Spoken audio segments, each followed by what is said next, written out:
శాశ్వతశాల ఇది నా యేసు నివసించెశాల. స్తోత్రములు కలుగునుగాక. దేవునికి మహిమ కలుగునుగాక. అపవాది క్రియలన్నీ లయమైపోవునుగాక. దేవుని యొక్క పరిశుద్ధాత్మ శక్తి మనలందరినీ ఆవరించునుగాక.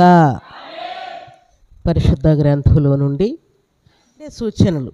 ప్రార్థన చేసేవారు పాపం చేయరు, పాపం చేసేవారు ప్రార్థన చేయరు.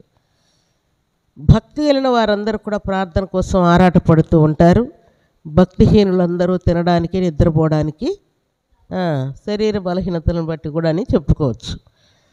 అయితే దేవుడు మనకిస్తున్నటువంటి మాట ఏంటంటే, దేవునికి మనము దూరంగా ఉన్నాం. దగ్గర కావాలంటే ఏం చేయాలి చెప్పండి? పాటలు పాడితే దగ్గరకు వస్తామా? వాక్యం వింటే దేవునికి దగ్గర అవుతామా? ప్రార్థనలో ఉంటే దేవునికి దగ్గర అవుతాం. ప్రార్థన మనం ఎవరితో మాట్లాడుతున్నాం? దేవునితో మాట్లాడుతున్నాం. దేవునికి మనకున్నటువంటి సంబంధం, ఆయన మన దగ్గరికి రావడానికి, మనం ఆయన దగ్గరికి వెళ్ళడానికి ఏదైనా ఒక అవకాశం ఉందంటే అది ప్రార్థనే. ప్రార్థన చేసేవారు ఎన్నడూ కూడా చెడిపోయినట్టు వ్రాయబడలేదు.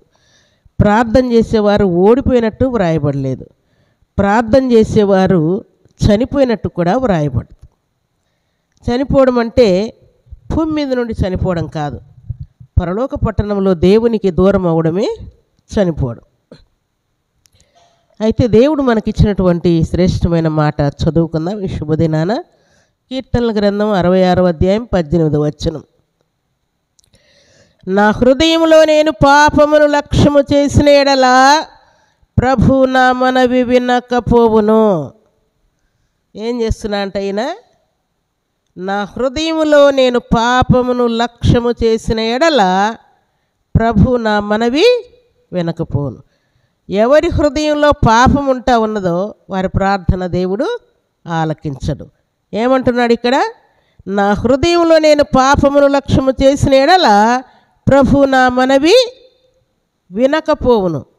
మన ప్రార్థన దేవుడు వినకపోవడానికి కారణం ఏంటంటే, మన హృదయంలో ఇంకా పాపం కొంచెం మిగిలి ఉన్నది. ఇంకా పాపానికి మనం కొంచెం ప్రాధాన్యత ఇస్తూ ఉన్నాము.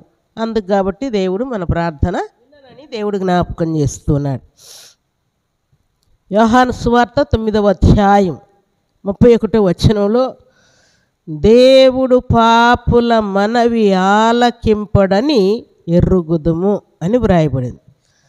పాపుల యొక్క మనవిని కూడా దేవుడు ఆలకించడు.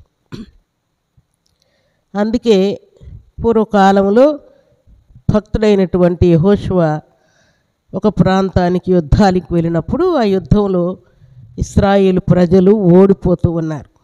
అప్పుడు యెహోషువ దేవుని సన్నిధిలో చేరి ప్రార్థన చేస్తూ, ప్రభువా ఎందుకయ్యా మమ్మల్ని నీ పేరు పెట్టబడినటువంటి నీ ప్రజలు నేను ఓడిస్తూ ఉన్నావు అని అడిగితే, అప్పుడు దేవుడు అంటూ ఉన్నాడు, నీ ప్రజలలో పాపం ఉంటా ఉంటే నీకు విజయం ఎక్కడి నుండి వస్తుంది?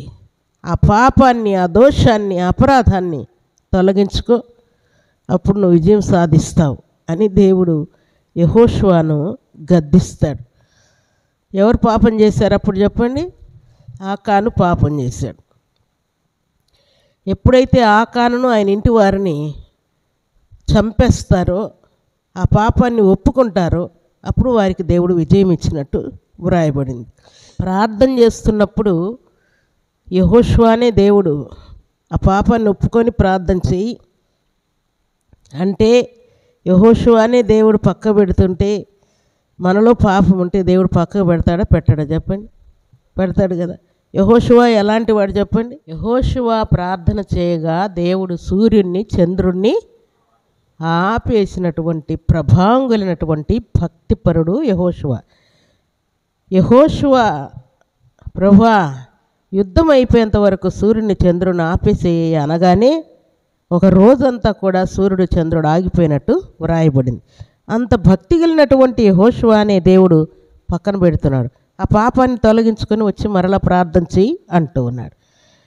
పాపం ఉంటే యెహోషువ అనే దేవుడు పక్కన పెడతా ఉంటే, దేవుని సన్నిధిలో చేరిన మన మీద ఏదైనా మురికి అపవిత్రత ఉంటే మన ప్రార్థన కూడా దేవుడు ఆలకించడు, అంగీకరించడని దేవుడు జ్ఞాపకం చేస్తున్నాడు. అందుకే సామెతల గ్రంథం 8వ అధ్యాయం 13వ వచనంలో ఒక చక్కని మాట వ్రాయబడింది.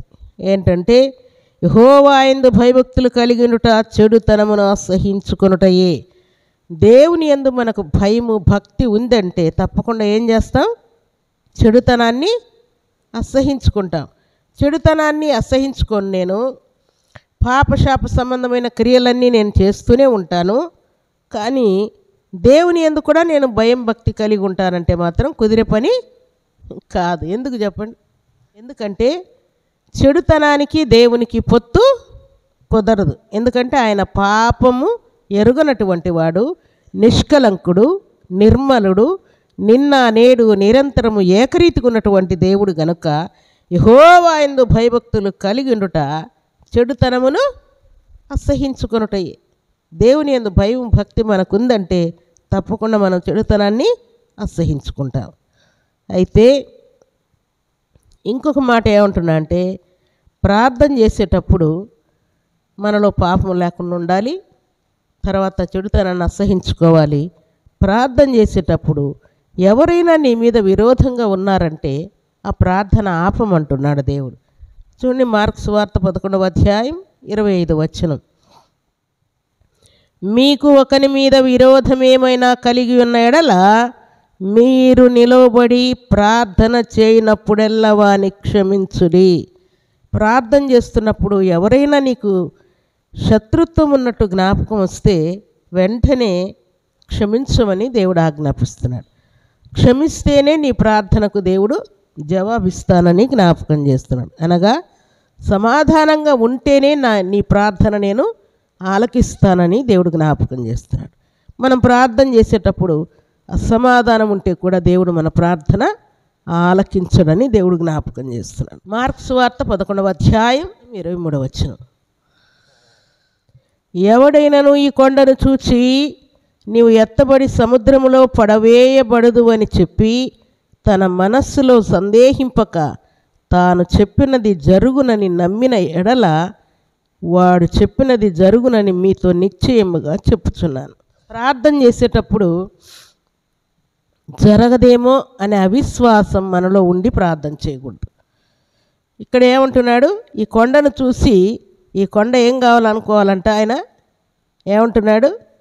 నీవు ఎత్తబడి సముద్రంలో పడవేయబడదు అని చెప్పి తన మనసులో సందేహింపకుండా అంటే చాలు, అది పడిపోతుందని ఆజ్ఞాపిస్తూ ఉన్నాడు. మనం ప్రార్థన చేసేటప్పుడు పాపం మనలో ఉండకూడదు.